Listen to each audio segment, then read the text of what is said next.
we guide you through how to download and play Among Us on your PC or laptop in 2026.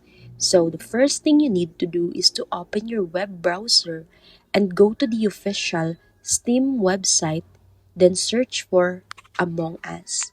In the store search bar, click the game from the results and hit the install or purchase button if you don't own it yet. Next, make sure the Steam app is installed on your computer and sign in to your account. Once the download starts, just wait for it to finish and then click play directly from your Steam library. If you want a free option, you can also use an Android emulator like BlueStacks and simply download and install the emulator. Sign in with your Google account, open the Play Store inside the emulator, search for Among Us, install it, and launch the game. After opening the game, adjust your controls, graphics, and audio settings for smoother gameplay on PC.